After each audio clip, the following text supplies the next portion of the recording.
দুই ভাইকে পিটিয়ে হত্যা, মহাসড়ক অবরোধ, বিক্ষোভ, পুলিশের গুলিতে আহত 15। দেশ গরমে পুড়ছে, সরকার মিথ্যা উন্নয়নের বেসুরো বাঁশি বাজাচ্ছে। চারদিকে এত খাই খাই মনে হয় মানচিত্র খেয়ে ফেলবে, বললেন শামীম ওসমান। এবং সর্বশেষ জানাবো ঝিনাইদহ 1 উপনির্বাচনের তফসিল, চতুর্থ ধাপের 55 উপজেলায় ভোট 5 জুন। শুনছিলেন সংবাদ শিরোনাম, এবারে বিস্তারিত। দুই ভাইকে পিটিয়ে হত্যা, মহাসড়ক অবরোধ, বিক্ষোভ, পুলিশের গুলিতে আহত 15। মন্দিরে আগুন দেওয়ার গুজব ছড়িয়ে দুই ভাইকে পিটিয়ে হত্যার ঘটনায় উত্তপ্ত ফরিদপুরের মধুখালী।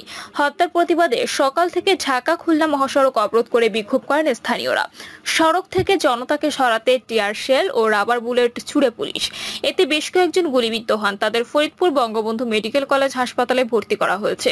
এর মধ্যে দুজনের অবস্থা আশঙ্কাজনক। পরিস্থিতি নিয়ন্ত্রণে আনতে মধুখালীর বিভিন্ন স্থানে বিজিবির পাশাপাশি পুলিশ র্যাব মোতায়েন করা হয়েছে। স্থানীয়রা জানান, উপজেলার ড্রুমাইন ইউনিয়নের পঞ্চপল্লীতে হিন্দু সম্প্রদায়ের লোকজনের পিটুনিতে দুই মুসলিম সহোদর নিহত হওয়ার ঘটনার বিচার দাবিতে সকালে মানববন্ধন ও বিক্ষোভ কর্মসূচির আয়োজন করে স্থানীয়রা। সকাল 10টার আগে কয়েক হাজার লোক মধুখালী রেলগেটে মানববন্ধন করার জন্য অবস্থান নেন। পুলিশ তাদের সেখান থেকে সরিয়ে দিলে তারা কিছুটা দূরে মধুখালীর মালেকা চক্ষু হাসপাতালের সামনে অবস্থান নেন।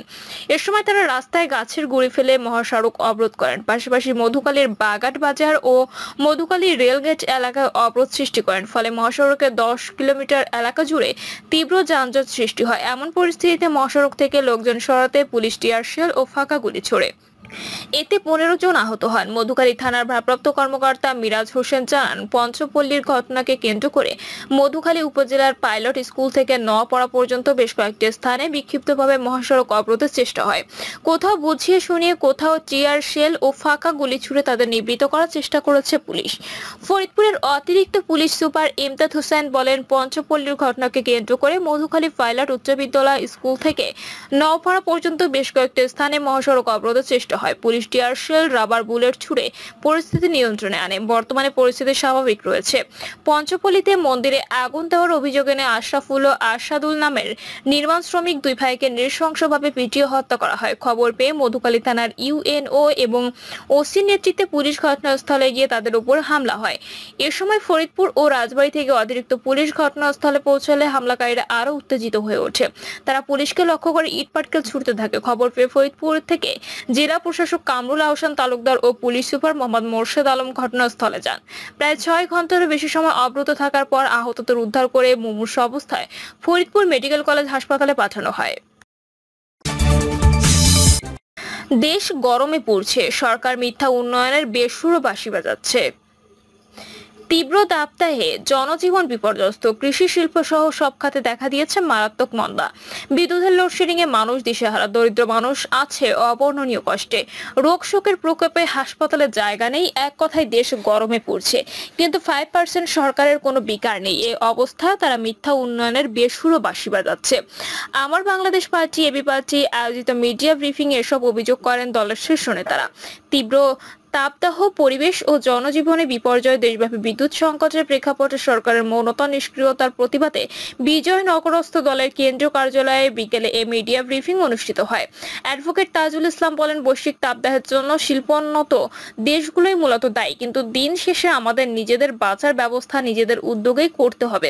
এটি এবি পার্টি একটি দায়িত্বশীল রাজনৈতিক দল হিসেবে বর্তমান পরিস্থিতিতে জনগণকে সচেতন করতে জাতির সামনে নিজেদের বক্তব্য তুলে ধরেছে বলে উল্লেখ করে তিনি বলেন, আমাদের দেশ ছিল সুজলা সুফলা, আজ কি এমন হলো? কেন প্রকৃতি পরিবেশ এত বিরূপ আচরণ করছে তা আমাদের বিবেচনায় নিতে হবে। বাংলাদেশের নদী, খাল, বিল সবই নিঃশেষ হওয়ার পথে। প্রধান নদীগুলোর উৎসমুখে বাঁধ নির্মাণ করে পার্শ্ববর্তী রাষ্ট্রটি বাংলাদেশকে মরুভূমিতে পরিণত করার প্রক্রিয়া করছে। ক্ষমতাসীন দলের নেতাকর্মীরা খাল, বিল দখল করে অবৈধভাবে দালান কোঠা নির্মাণ করেছে। বনের গাছ শুধু নয়, রাস্তাঘাটের গাছ পর্যন্ত কেটে উজাড় করা হয়েছে। বনের গাছ কাটায় বাধা দেওয়ায় সরকারি দলের বাহিনী বন কর্মকর্তাকে বুলডোজার চালিয়ে হত্যা পর্যন্ত করেছে। দেশকে বাঁচাতে, আগামী প্রজন্মকে রক্ষা করতে আমাদের এখনই ভূমিকা নিতে হবে। তিনি বলেন, যদিও অবৈধ সরকার, তারপরও তারা যদি ফারাক্কাতে পানি আনতে ব্যবস্থা নেয়, তিস্তা ব্রহ্মপুত্রের পানি আনতে উদ্যোগ নেয়, তাহলে আমরা সাধুবাদ জানাবো। তিনি হিট অফিসার নিয়োগের মতো বালখিল্যতা না করে অবিলম্বে অবৈধ দখল উচ্ছেদ, গাছ ও প্রকৃতি রক্ষায় বাস্তব পদক্ষেপ গ্রহণের জন্য সরকারের প্রতি আহ্বান জানান। মিডিয়া ব্রিফিং এর মুজিবুর রহমান মঞ্জু গণমাধ্যম কর্মীদের প্রশ্নের জবাবে বলেন, গত 3 দশকে রাজধানী থেকে 24 বর্গ কিলোমিটার আয়তনের জলাধার উধাও হয়ে গেছে এবং প্রায় 10 বর্গ কিলোমিটার সবুজ কেটে সাফ করে ফেলা হয়েছে। এগুলো করেছে সরকারের ছত্রছায়ায় থাকা প্রভাবশালী মহল। তিনি বলেন, আজকে তীব্র তাপদাহে রাজধানীবাসীর জনজীবন যে বিপর্যস্ত এবং সিংহভাগ দায় ক্ষমতাসীনদের। সরকার নাকি বিদ্যুৎ উৎপাদন করে সয়লাভ করে ফেলেছে, অথচ বিদ্যুতের ঘন ঘন লোডশেডিং এর মানুষ দিশেহারা।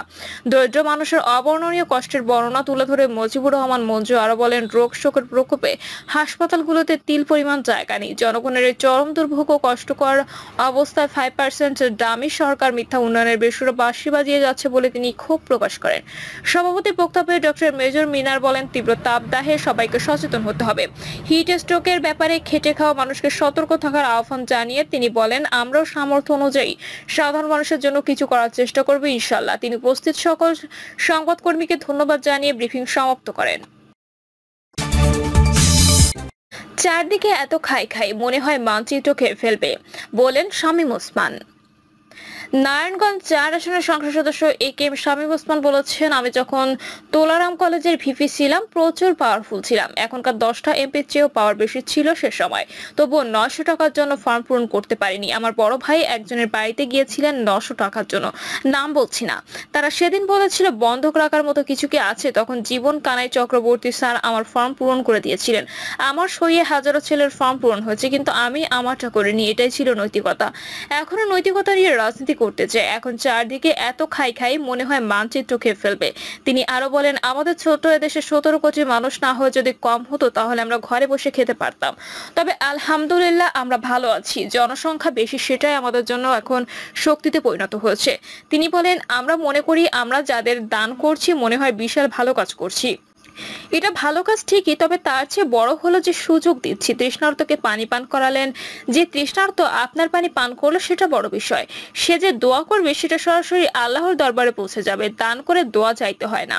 যাকে দান করবেন সে যখন ভাববে তার উপকার হয়েছে তখন এটার গুরুত্ব বেশি। শামীম ওসমান বলেন, এই পৃথিবী আপনাকে কিছু দেবে না, দরকার আপনার শেষ ঠিকানায়। সত্য হলো আমাদের যেতে হবে, আমি এটা মানি। তাই প্রতি রাতে তওবা ও নামাজ পড়ে ঘুমাই, কারণ কালকে আমি বাঁচবো কিনা জানি না। আমরা প্রত্যাশা নামে একটি সংগঠন করেছি, গরমের জন্য এটি আটকে আছে, তবে গরম কমলে আমরা প্রতিটি এলাকায় কার্যক্রম শুরু করব। তিনি বলেন, টাকার অভাবে চিকিৎসা না হয় কষ্ট আমি ভোগ করেছি। 2001 সালের পর আমেরিকা ছিলাম যখন, আমি আমার মেয়ের জন্য অ্যান্টিবায়োটিক কিনতে পারিনি। আমাদের দিন অনেক কঠিন ভাবে গেছে। আমাদের বড় বড় নেতা আত্মীয় ছিল, তারা এগিয়ে আসেনি। তিনি আরো বলেন, পৃথিবীতে চারদিকে যুদ্ধ। বড় দেশগুলো যদি বলে আগামী 2 বছর আমরা কোনো অস্ত্র বানাবো না, যদি 3 বছরের জন্য ওরা বলতো আমরা অস্ত্র তৈরি করব না, তাহলে পৃথিবীর একটা মানুষকেও না খেয়ে থাকতে হবে না। আশা করি পৃথিবীর বড় বড় নেতাদের এসেন্সটা হবে, পৃথিবীর মানুষগুলো ভালো থাকবে। ঝিনাইদহ 1 উপনির্বাচনের তফসিল, চতুর্থ ধাপের 55 উপজেলায় ভোট 5ই জুন।